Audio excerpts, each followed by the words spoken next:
नमस्कार। मैं engineer Lankesh Kumar, YouTube channel engineer Lankesh sir online physics classes में आप तमाम छात्र छात्राओं का हार्दिक स्वागत करता हूं।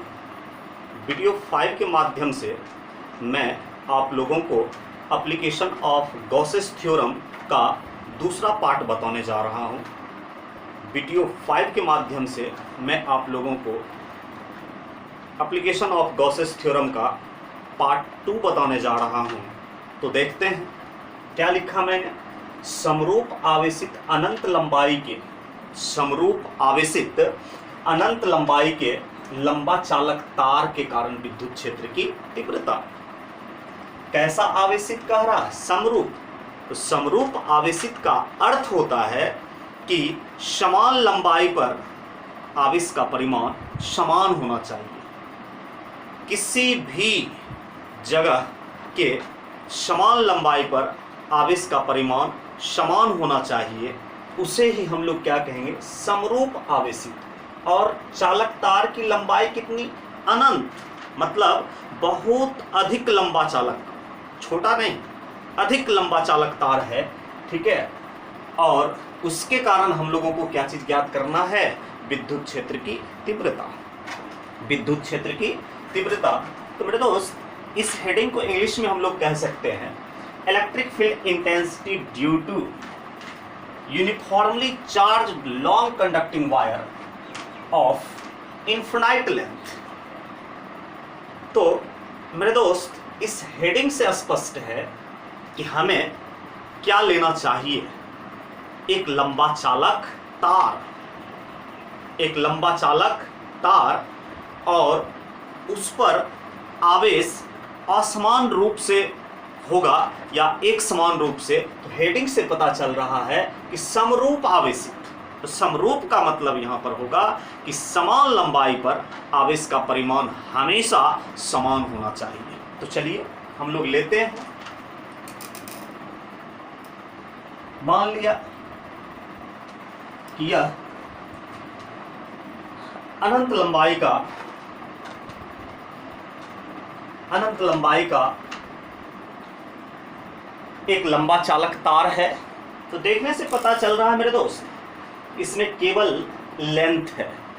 क्या है? इसमें केवल लेंथ है, ठीक है। इसके लेंथ की तुलना में इसका डायमीटर नेग्लिजिबल होगा, नगण्य होगा। तो इस लंबा चालक तार पर हम लोग धनात्मक आवेश एक समान रूप से देते हैं। धनात्मक आवेश एक समान रूप से दिया जाता है। तो निश्चित रूप से मेरे दोस्त, इस आवेश के चारों तरफ एक विद्युत क्षेत्र उत्पन्न होगा। इस आवेश के चारों तरफ एक विद्युत क्षेत्र उत्पन्न होगा, और उस विद्युत क्षेत्र के किसी बिंदु पर हमें गॉस के प्रमेय का उपयोग कर विद्युत क्षेत्र की तीव्रता ज्ञात करनी है। गॉस के प्रमेय का उपयोग कर विद्युत क्षेत्र की तीव्रता ज्ञात करनी है। तो मेरे दोस्त, मान लिया मैंने कि इस लंबा चालक तार से लंबवत दूरी R पर एक बिंदु P है। लंबवत दूरी R पर एक बिंदु P है, जहां विद्युत क्षेत्र की तीव्रता वेक्टर E है। और ये वेक्टर E हम लोगों को ज्ञात करना है हम लोगों को। तो यहाँ पर देखिए, फिगर देखने से पता चल रहा है कि ये जो आवेश है, यह आवेश का कैसा वितरण होगा? संतत या असंतत वितरण? तो मेरे दोस्त, ये आवेश का संतत वितरण होगा। कैसा वितरण होगा? संतत वितरण होगा। और जब आवेश का संतत वितरण होता है तो आवेश घनत्व परिभाषित होता है। और आवेश घनत्व कितने प्रकार का? 3 प्रकार का होता है। रेखीय आवेश घनत्व, पृष्ठीय आवेश घनत्व और आयतन आवेश घनत्व। तो यहाँ पर कौन सा घनत्व परिभाषित होगा? तो निश्चित रूप से मेरे दोस्त, यहाँ पर रेखीय आवेश घनत्व परिभाषित होगा, क्योंकि आवेश लंबाई पर वितरित है। लंबाई पर फैला हुआ है, लंबाई पर बटा हुआ है, इसलिए यहां पर आवेश का कौन सा घनत्व परिभाषित होगा? रेखीय घनत्व परिभाषित होगा। और आवेश के रेखीय घनत्व को हम लोग किससे सूचित करते हैं? लैम्ब्डा से सूचित करते हैं। आवेश के रेखीय घनत्व को यहाँ पर हम लोग किससे सूचित करेंगे? लैम्ब्डा से सूचित करेंगे। तो मेरे भाई यहाँ पर जो लैम्ब्डा होगा, आवेश का कौन सा घनत्व? रेखीय घनत्व होगा। आवेश का कौन सा घनत्व होगा? यहाँ पे लैम्ब्डा आवेश का रेखीय घनत्व होगा इस लंबा चालक तार पर। और आवेश के रेखीय घनत्व का मतलब होता है कि एकांक लंबाई पर आवेश का परिमाण। कितनी लंबाई पर? एकांक लंबाई पर आवेश का परिमाण। तो चलिए मैं लिख देता हूं यहाँ पर, लैम्ब्डा का मतलब है यहाँ पर कि एकांक लंबाई पर आवेश का वैल्यू ही रेखीय आवेश घनत्व कहलाएगा। तो चलिए रेखीय आवेश घनत्व भी हम लोगों ने देख लिया।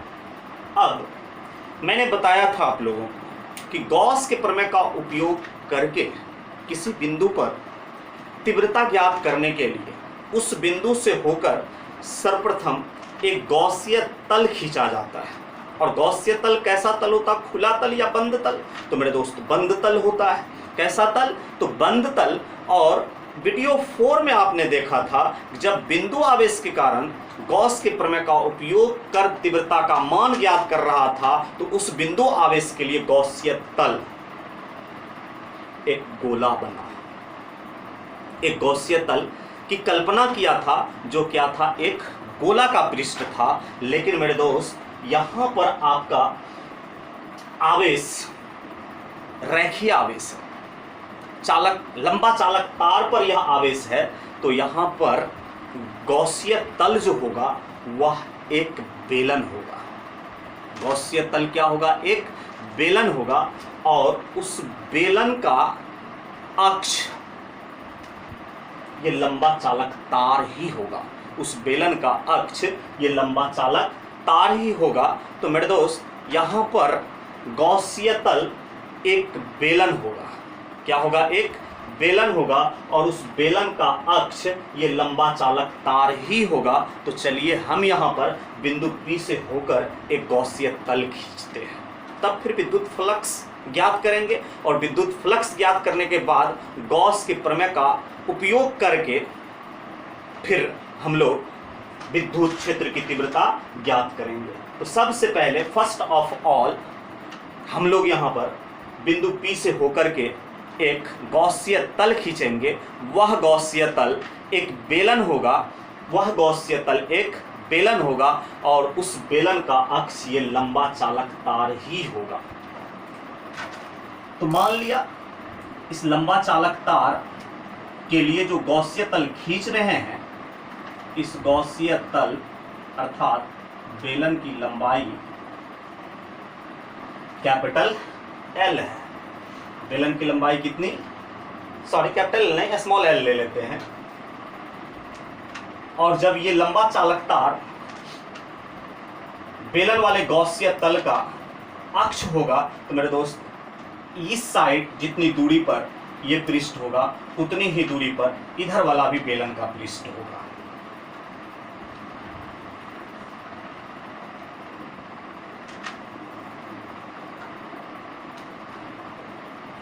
तो चलिए ये मैंने बना दिया।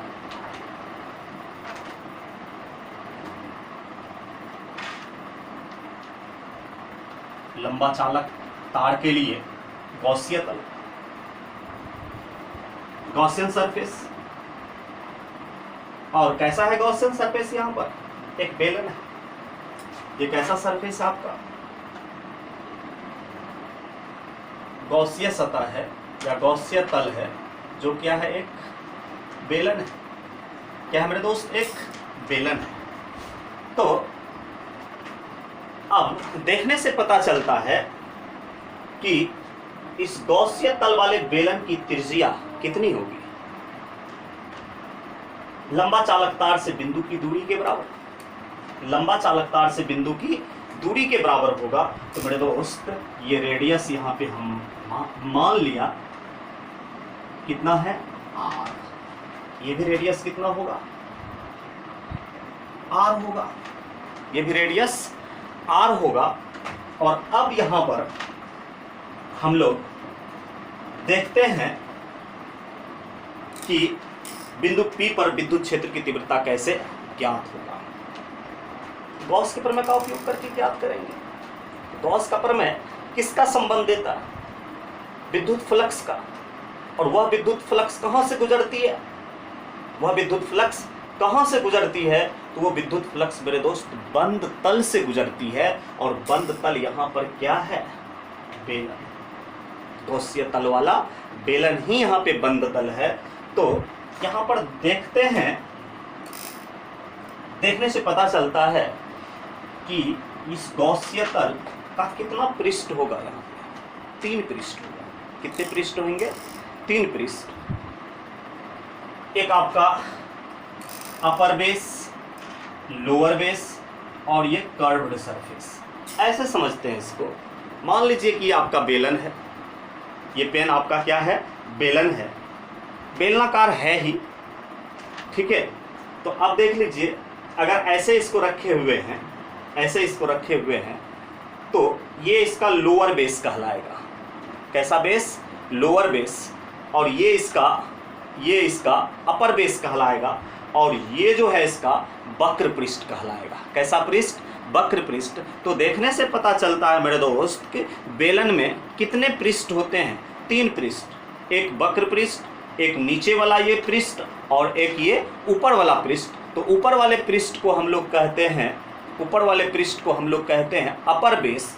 और नीचे वाले इस पृष्ठ को हम लोग कहते हैं लोअर बेस। और इसको क्या कहते हैं? Curved surface. तो मेरे दोस्त ये जो है आपका अपर बेस है और ये लोअर बेस है और ये क्या होगा? इसका कर्व्ड सरफेस होगा। तो यहाँ पर हम लोग इसको मान लेते हैं पृष्ठ 1। क्या मान लिया? पृष्ठ 1। और इसको मान लेते हैं हम लोग पृष्ठ 2। और इसको मान लेते हैं कर्व्ड सरफेस को, वक्र पृष्ठ को मान लेते हैं हम लोग पृष्ठ 3। क्या मान लिया? पृष्ठ 3 मान लिया हमने। तो अब यहां पर ये पृष्ठ 1 का क्षेत्रफल सदिश परिभाषित होगा, पृष्ठ 2 का भी क्षेत्रफल सदिश परिभाषित होगा और पृष्ठ 3 का भी क्षेत्रफल सदिश परिभाषित होगा। और प्रत्येक पृष्ठ पर विद्युत क्षेत्र की तीव्रता भी परिभाषित होंगे। प्रत्येक पृष्ठ पर विद्युत क्षेत्र की तीव्रता भी परिभाषित होंगे। तो मेरे दोस्त, किसी पृष्ठ पर तीव्रता और क्षेत्रफल सदिश का अदिश गुणनफल ही फ्लक्स कहलाता है। क्या कहलाता है? विद्युत फ्लक्स। तो मेरे दोस्त, यहाँ पर पृष्ठ 1 पर भी हम विद्युत फ्लक्स ज्ञात करेंगे, पृष्ठ 2 पर भी हम विद्युत फ्लक्स ज्ञात करेंगे और पृष्ठ 3 पर भी विद्युत फ्लक्स ज्ञात करेंगे। और तीनों पृष्ठ के विद्युत फ्लक्स को जोड़ देंगे तो ये गॉसीय तल अर्थात बेलन अर्थात बंद तल से गुजरने वाला विद्युत फ्लक्स निकल जाएगा हमें। किस तल से निकलने वाला विद्युत फ्लक्स? बंद तल से निकलने वाला या गुजरने वाला विद्युत फ्लक्स निकल जाएगा हमें। तो चलिए देखेंगे उसको भी हम लोग। तो मेरे दोस्त, मान लिया कि ये गॉसीय तल वाले बेलन की लंबाई स्मॉल l है। लंबाई कितना है? स्मॉल l है। लंबाई स्मॉल l है। तो चलिए, जो मैंने जितना चीज यहाँ पे बताया वो सारा कुछ कंसीडर कर लेते हैं हम लोग। माना कि क्या लिखेंगे? माना कि अनंत लंबाई का एक लंबा चालक तार है जिस पर रेखीय आवेश घनत्व लैम्ब्डा है और लंबा चालक तार से लंबवत r दूरी पर बिंदु P पर विद्युत क्षेत्र की तीव्रता ज्ञात करनी है। किस प्रमेय का उपयोग करके? तो गॉस के प्रमेय का उपयोग करके। किस प्रमेय का उपयोग करके मेरे दोस्त? गॉस के प्रमेय का उपयोग करके। तो चलिए मानते हैं हम लोग, माना कि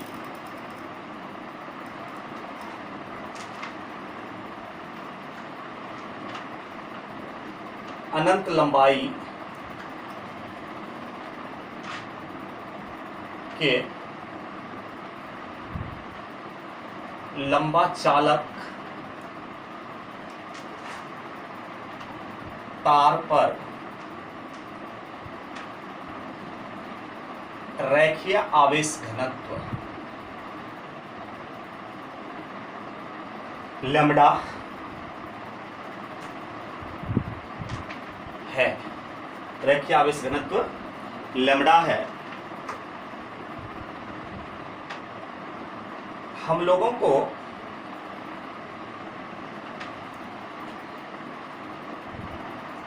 चालक तार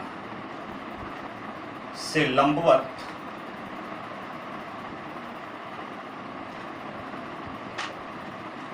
स्मॉल r दूरी पर तीव्रता वेक्टर E ज्ञात करना है। तीव्रता वेक्टर E ज्ञात करना है। तीव्रता वेक्टर E ज्ञात करना है। तो मेरे दोस्त, अब यहां पर हम लोग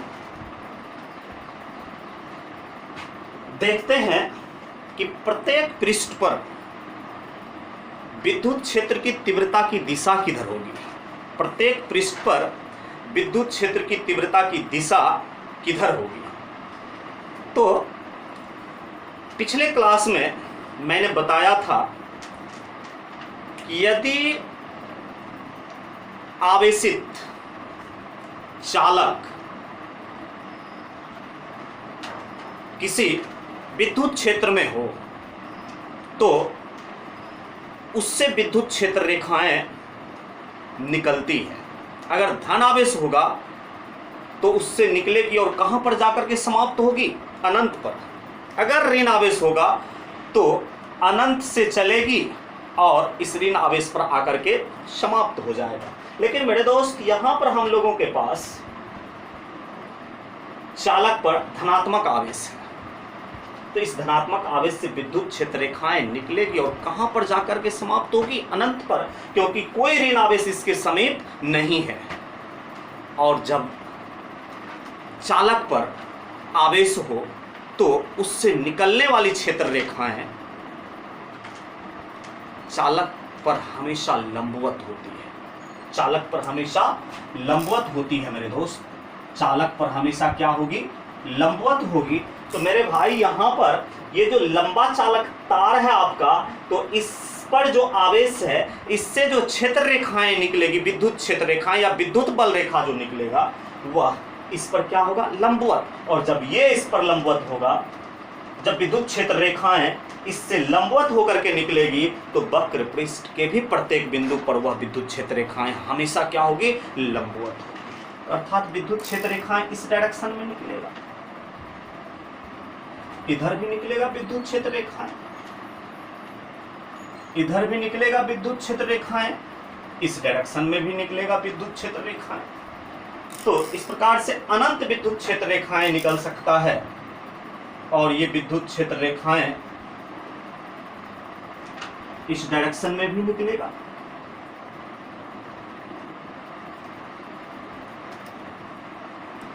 ये विद्युत क्षेत्र रेखाएं इस डायरेक्शन में भी निकलेगा। ये कैसा तल था आपका? गौसीय तल। और गौसीय तल किस आकार का है? यहां पर एक बेलनाकार है, बेलन के जैसा है, बेलन के जैसा है ये गौसीय तल।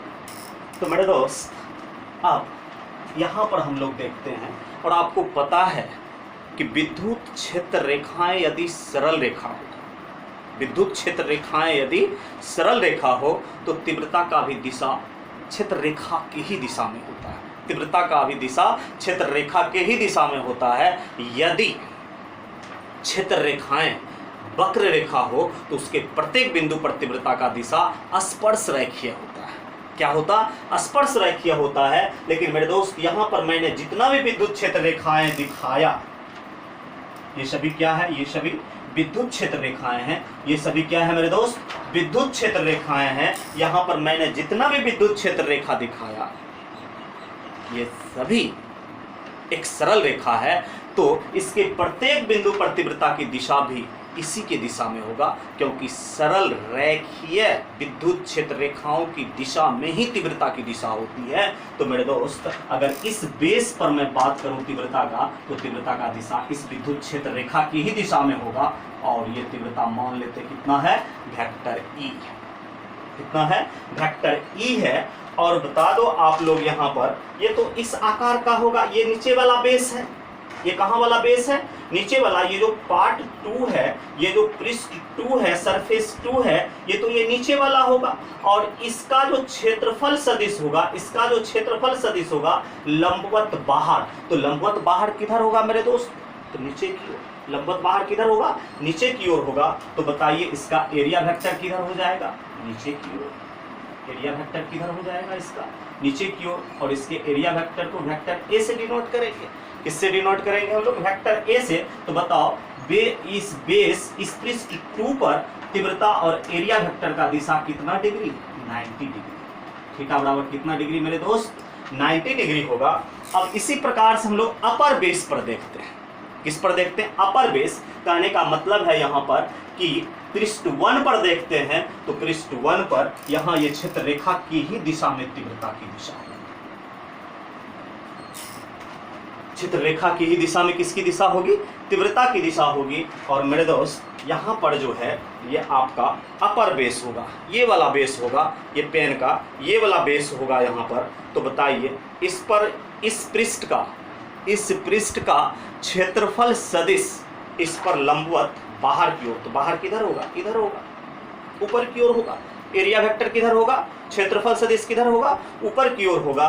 तो मेरे दोस्त इस पर क्षेत्रफल सदिश इस डायरेक्शन में होगा, एरिया वेक्टर इस डायरेक्शन में होगा। तो पृष्ठ 1 पर भी ई और ए के बीच का कोण थीटा बराबर कितना डिग्री, 90 डिग्री।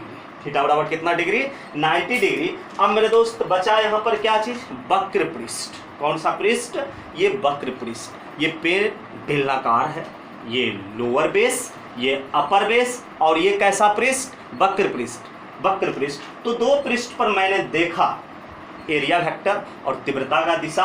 अब वक्र पृष्ठ पर हम लोग देखते हैं, ये वाला पृष्ठ पर हम लोग देखते हैं। तो मेरे दोस्त ये वाला पृष्ठ पर जो तीव्रता का दिशा होगा, तो एक चीज बताइए कि वक्र पृष्ठ अल्पांश क्षेत्रफलों से मिलकर के बना होगा। किस क्षेत्रफल से मिलकर के मेरे दोस्त, अल्पांश क्षेत्रफल से मिलकर के बना होगा। तो इसका एक अल्पांश क्षेत्रफल DA लेते हैं। एक अल्पांश क्षेत्रफल क्या लिया, एक छोटा क्षेत्रफल एलिमेंट्री एरिया क्या लिया, DA। क्या लिया मेरे दोस्त, एलिमेंट्री एरिया DA। तो बताओ इसका एरिया वेक्टर, इसका एरिया वेक्टर जो होगा, ठीक है, वो इस डायरेक्शन में होगा। इसका एरिया वेक्टर इस डायरेक्शन में होगा। तो एरिया वेक्टर को क्या चीज से दिखाएंगे, डी वेक्टर ए से। और तीव्रता भी इसी दिशा में होगा, इलेक्ट्रिक फील्ड इंटेंसिटी भी इसी दिशा में होगा, तीव्रता भी इसी दिशा में होगा मेरे दोस्त। तो बताओ यहाँ पे वक्र पृष्ठ पर थीटा का मान कितना, 0 डिग्री। वक्र पृष्ठ पर थीटा का मान कितना, 0 डिग्री। तो चलिए अब हम लोग देखते हैं कि गॉस के प्रमेय से, किसके प्रमेय से, गॉस के प्रमेय से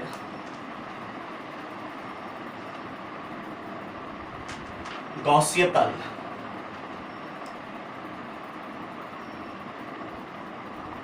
अर्थात बेलन से गुजरने वाला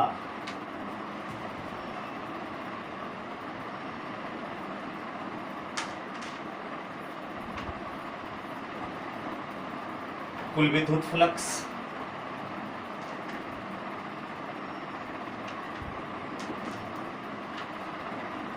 साई बराबर क्यू इन बटा में एप्सिलॉन नॉट, क्यू इन बटा में एप्सिलॉन नॉट। जहां चलिए इधर ही लिखते हैं, जहां क्यू इन जहां क्यू इन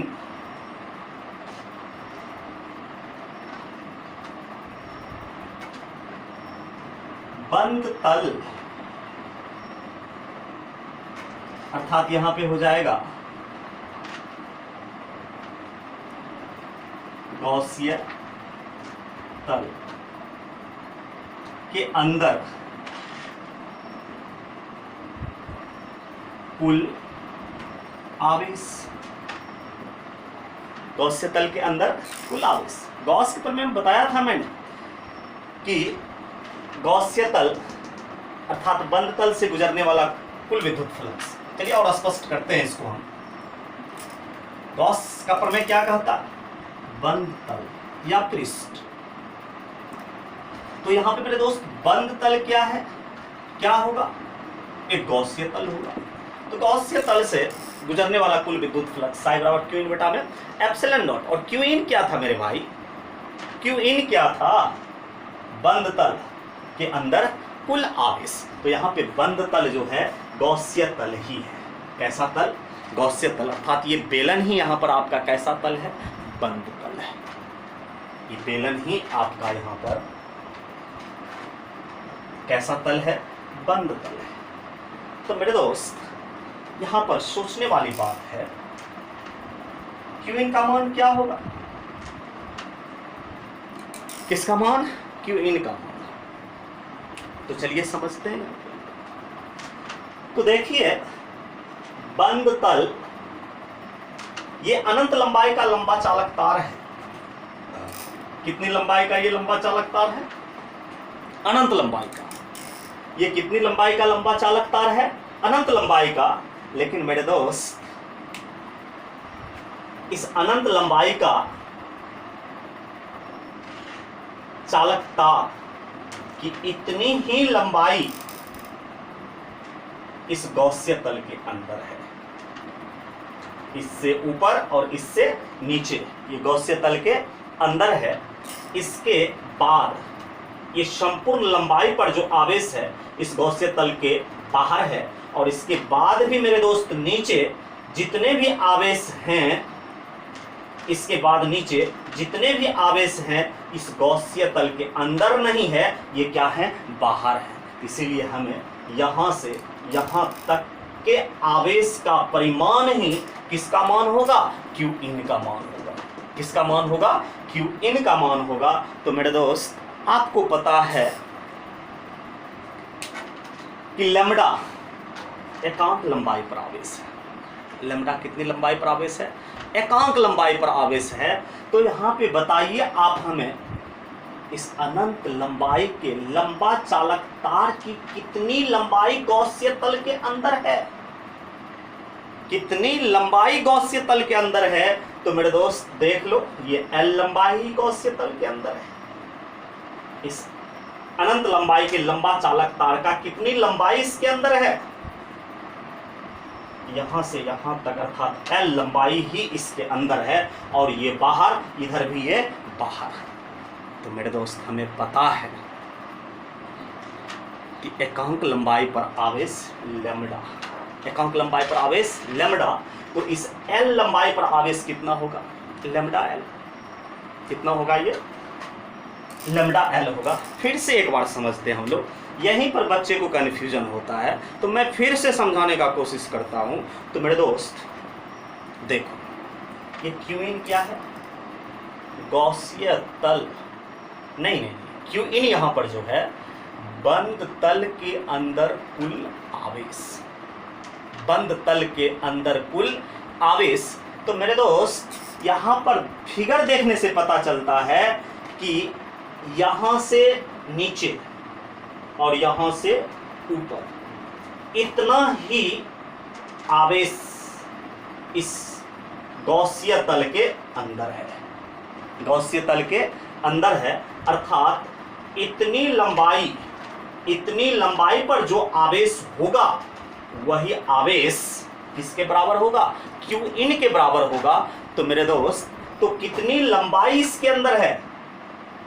L लंबाई। कितनी लंबाई? L लंबाई इसके अंदर है। तो एकांक लंबाई पर आवेश लैम्ब्डा।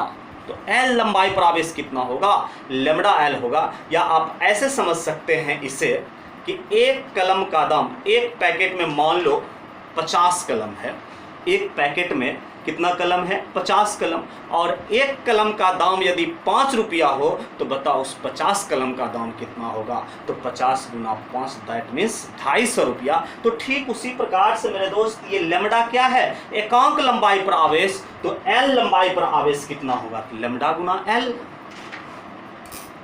Lambda into L. तो चलिए अब हम यहाँ पर लिख सकते हैं कि साई बराबर क्या होगा, लैम्ब्डा एल बटा में एप्सिलॉन नॉट, लैम्ब्डा एल बटा में एप्सिलॉन नॉट होगा। तो इसे हम मान लेते हैं इक्वेशन फर्स्ट। क्या मान लिया, इक्वेशन फर्स्ट। ये तो मैंने गॉस के प्रमेय से ये निकाल लिया। अब मेरे दोस्त यहाँ सोचते हैं, फ्लक्स के बेसिक परिभाषा से हम लोग चलते हैं कि इस बंद तल से गुजरने वाला कुल विद्युत फ्लक्स, इस बंद तल से गुजरने वाला कुल विद्युत फ्लक्स, तो पृष्ठ 1, पृष्ठ 2 और पृष्ठ 3 से निकलने वाले फ्लक्स के योग के बराबर होगा। तो मेरे दोस्त कुल विद्युत flux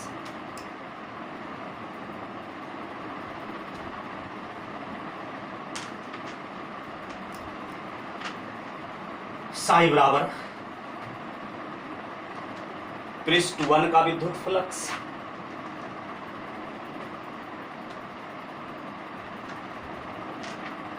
surface integral vector E dot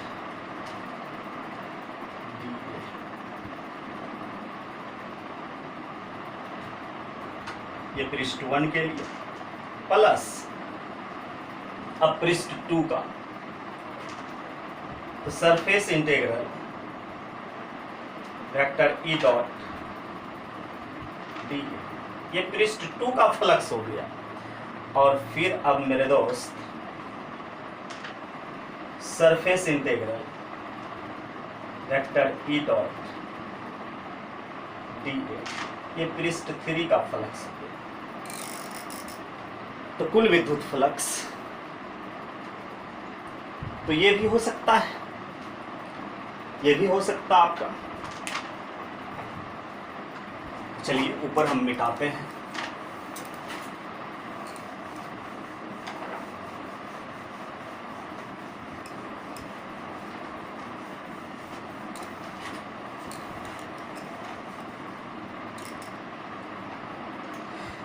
तो देखा जाए अब यहां तो साई बराबर क्या होगा दोस्त, ई डॉट डी ए पता है आप लोगों को, E D A cos theta. लेकिन यहाँ पे थीटा देख लो कितना है, 90 डिग्री है ना। पृष्ठ 1 पर ई और ए के बीच का कोण कितना डिग्री, 90 डिग्री। फिर plus surface integral E dot D A को क्या लिख सकते हैं, E D A cos theta. और ये जो मैंने लिखा यहाँ पे फ्लक्स का ये मान पृष्ठ 2 के लिए, और पृष्ठ 2 पर भी थीटा कितना डिग्री, 90 डिग्री। चूंकि थीटा बराबर कितना डिग्री, 90 डिग्री। और प्लस अब पृष्ठ 3 को देख लो, 3 को थीटा कितना यहाँ पे 0। तो surface integral E dot D A बराबर क्या होगा, sorry E D A cos theta. लेकिन यहाँ पे थीटा कितना डिग्री मेरे दोस्त, 0 डिग्री। थीटा कितना डिग्री, 0 डिग्री होगा। तो चलो मान रखते हैं थीटा का। तो ये हो जाएगा surface integral E D A cos 90 degree, ये थीटा का मान यहाँ रख दिया। फिर surface integral E D A cos theta का मान फिर रखो यार 90 degree, plus surface integral E D A और थीटा का मान रखते हैं यहाँ से उठा करके 0 डिग्री। तो बड़े भाई cos 90 पता होनी चाहिए आप लोगों को। cos 0 डिग्री 1 होता और cos 90 डिग्री 0 होता है। cos 90 डिग्री 0 होता है, cos 0 डिग्री 1 और cos 90 डिग्री 0 होता है। cos 90 डिग्री 0 होता है। तो चलिए अब मान बैठाते हैं। 0 रखोगे दोस्त तो ये पूरा टर्म ही 0 हो जाएगा। फिर cos 90 0 रखोगे, 0 गुना कुछ भी करोगे पूरा टर्म कितना हो जाएगा? 0 हो जाएगा। तो मेरे दोस्त यहाँ पे 0 प्लस 0 और ये बच जाएगा आपका surface integral E D A. Surface integral E D A, क्योंकि cos 0 1 हो जाएगा और यहाँ पर ई नियत रहेगा। ई क्या होगा मेरे दोस्त? नियत, कांस्टेंट रहेगा ई। क्यों?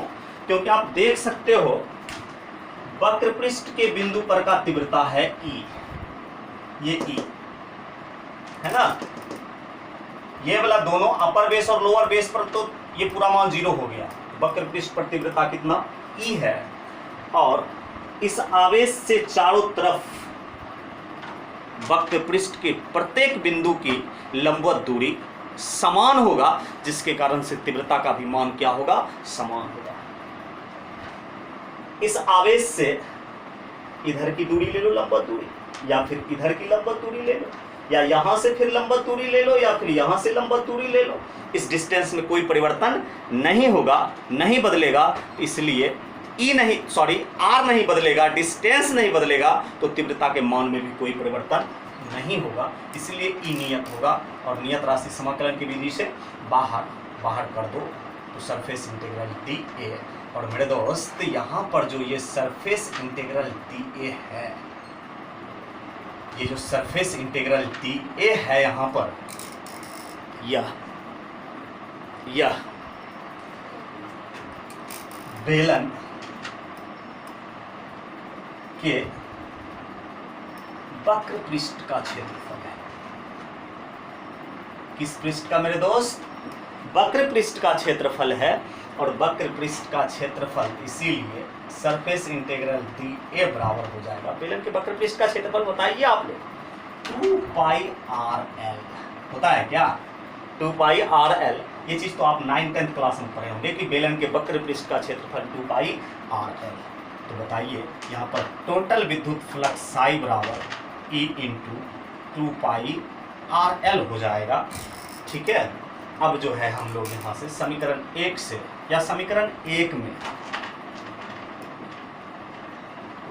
साई का ये मान रख दो। साई का मान रखने पर, समीकरण 1 में साई का मान रखने पर, तो समीकरण 1 में साई का मान रखते हैं हम लोग।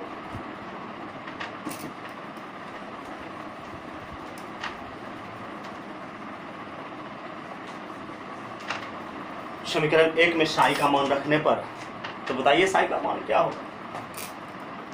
अभी जस्ट आपने देखा था समीकरण 1। समीकरण 1 था साई बराबर लैम्डा एल बटा एप्सिलॉन नॉट।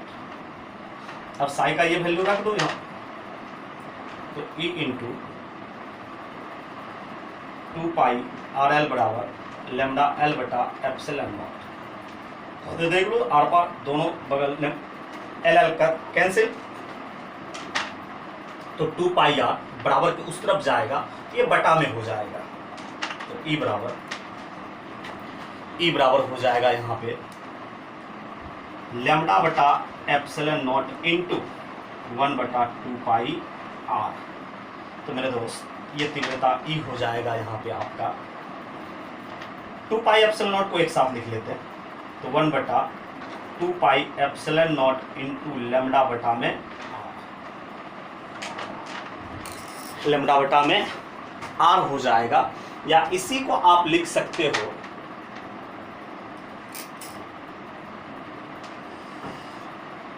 ये तीव्रता का परिमाण निकल गया। इसी को हम दूसरा तरीका से भी लिख सकते हैं।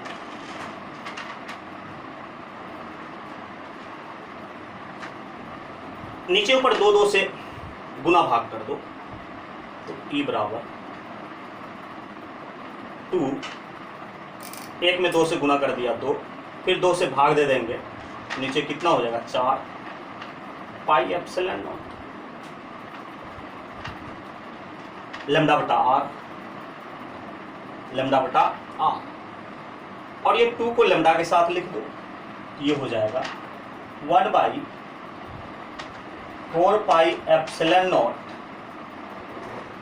2 लैम्डा बटा में आर, 2 लैम्डा बटा में आर।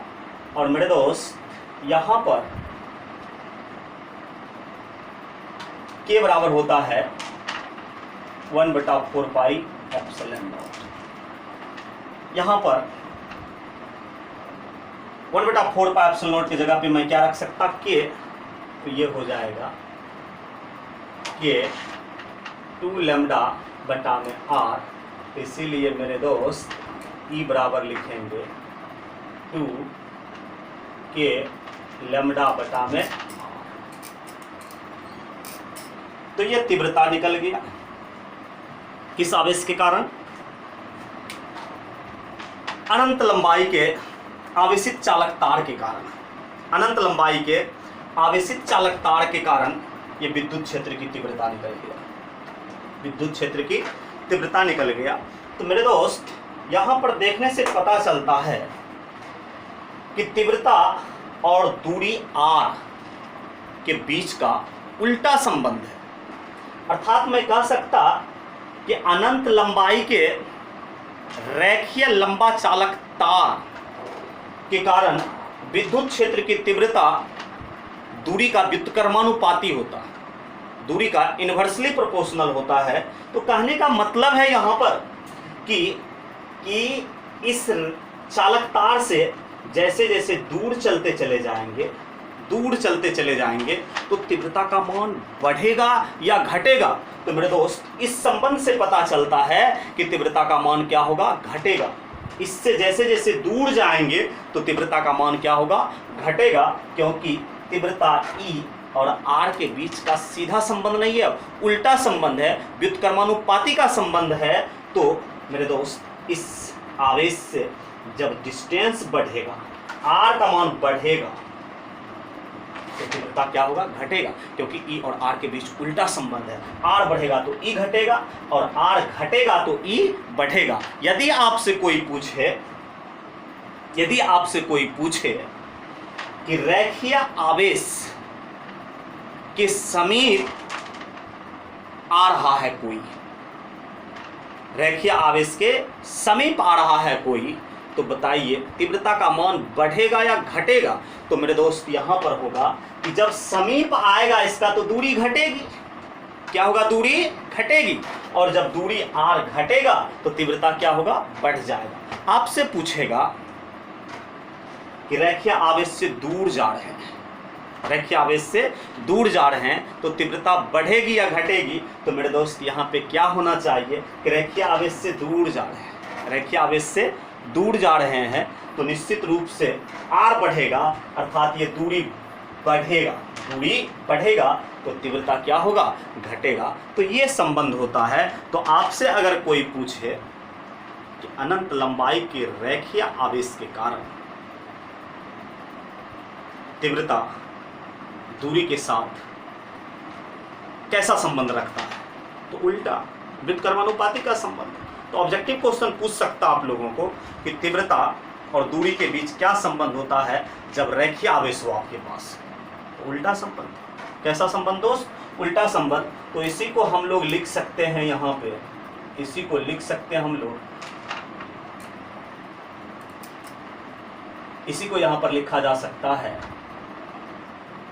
E समानुपाती 1/r, E समानुपाती 1/r, 1/r के अलावा जितना भी कांस्टेंट चीज है, बराबर को हटाते हैं, समानुपाती को लाते हैं तो कांस्टेंट विलुप्त तो हो जाता है। ठीक है, तो ये चीज आपका रहा, ये किस आवेश के कारण, रेखीय आवेश के कारण। तो चलिए आज के क्लास में बस इतना ही, और हम लोग आगे देखेंगे लेक्चर 6 मतलब वीडियो 6 देखेंगे, और उसमें एप्लीकेशन नंबर 3 देखेंगे। 2 देख लिया, 3 देखेंगे। तो बहुत बहुत धन्यवाद।